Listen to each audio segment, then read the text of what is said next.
I'd like to welcome everyone that's here today. Especially, I'd like to welcome the young, our children that are here. And this message is especially for you today. Now, we have been studying about how we are to glorify God, how we are to live before God in such a way that pleases Him, that gives Him pleasure. Now, we have discovered, first of all, that in order for us to please God, we must love God. But in order for us to love God, we must know Him. The greatest treasure, children, that you could ever discover is to know who God is. Now, most of you have a backyard in your home. What if I were to tell you that there was a treasure buried in your backyard? Would you go look for it today after church? I bet you would. Now, what if I told you that it was buried 10 feet down, but it was the greatest treasure in the universe? Would you still go look for it? You would dig and dig and dig and dig. And what if I told you that it was even buried 10 feet down through solid rock? You would still be out there digging and digging. You'd wear out all your mother's spoons, all your father's shovels, because there's the greatest treasure in the universe.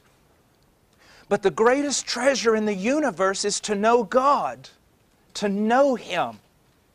Now, so in order to bring delight to the heart of God, in order to give pleasure to God, we must know Him. But there's something else that we need. We must know how to live according to His commands. Do you see that? Now, in the Scriptures, we have commandments, and we also have principles of wisdom. We need to search out all of these things to learn how to live. Do you know what a lie is? A lie is something that is simply not true. Do you know what? Every day, the world is full of lies. And lies will tell you how the world is supposed to be, but it's not true. And lies can lead you astray. That is why you need the Word of God. Now, I've got a passage I want to read to you. Are you ready? It's in Psalms 119, 105, and it says simply this: "Your Word is a lamp to my feet and a light to my path." Now, young people, I want you to think about something for a moment. And if you want to, later on, when you get home tonight, you can do this. Parents, you can even do this with your child. Shut off all the lights. Shut off all the lights and then try to walk through the living room without breaking your toe. It's very hard, isn't it? It's almost impossible. But then, parents, what you can do is you can set your child in a certain place in the living room and then write out a map that you've already figured it out, and you say to the child audibly, "Now, walk 5 steps forward." They walk 5 steps forward. Stop. They stop. Now walk 2 steps to your left. And they do that. Stop. And you can lead them all the way through the house without them ever stubbing their toe. Why can you do that? Because you listened to something that was true that told you how to walk. Do you see that? Now, this is the same way. You and I do not know how to walk. You want a really good lesson? Your parents have probably told you this a few times. When you were born, you came out knowing nothing. Okay? Zero. And if you did know something, it was wrong. So what do you have to do? You have to learn how to walk. Now imagine this. Do you know that in war, there's a terrible thing called a mine? And what it is, it's a thing that they put underground that you can't see, but if you step on it, it'll go click. Then when you pull your foot off of it and there's no weight, it blows up. If you're a soldier, that scares you more than just about anything else in a war. Now, wouldn't it be good if you had to walk through a minefield to have a map that told you exactly where all those mines are? so you could avoid them? Wouldn't that be good? Well, I'm going to tell you something. If your dad told you, go get the newspaper, but between you and that newspaper were about 100 mines that would blow you up, would you go get the newspaper? Hopefully not.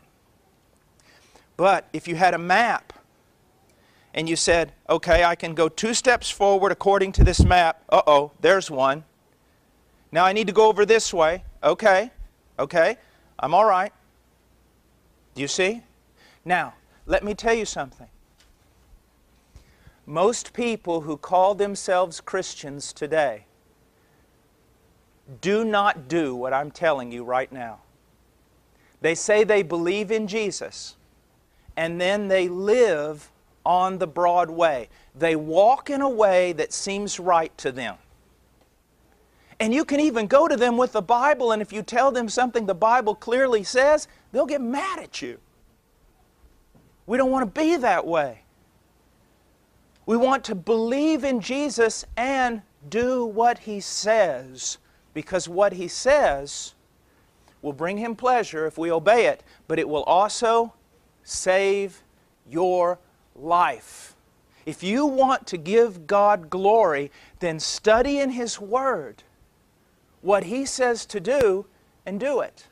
Now I'm going to finish with a story that I always tell my boys this over and over. They've heard it a million times. Okay? There was a missionary one day in Africa, and his little boy was playing out under a tree in front of the house. And the missionary walked out, and when he walked out, he saw his boy playing there, and he said, "Fall!" And the little boy just went and fell straight on the ground like this. And then he said, "Crawl to me!" And he crawled. And then he said, "Get up on your feet." He jumped up on his feet. He said, "Run to me!" And he ran. Now you say, well, that's kind of crazy. Well, here's what happened. The father walked out on the front porch, and he looked, and his little boy was playing, and there was a deadly viper right behind his head, right here. A deadly snake. Terrible. Hanging right there. Now, children, if the dad would have said, let's say the dad's over there and you're playing, and he says, "Fall," would you have gone, "Why?" Do you see? What would have happened? "Why, Dad?" Or, "I don't want to." Or, "How come?" He'd be dead, wouldn't he? But look what the little boy did. Fall. He trusted his father.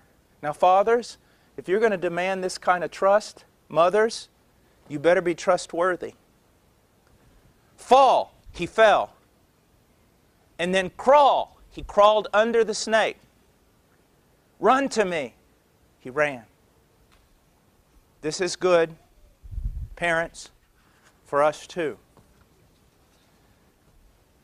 Absolute obedience to an absolutely, completely wise God will save your life.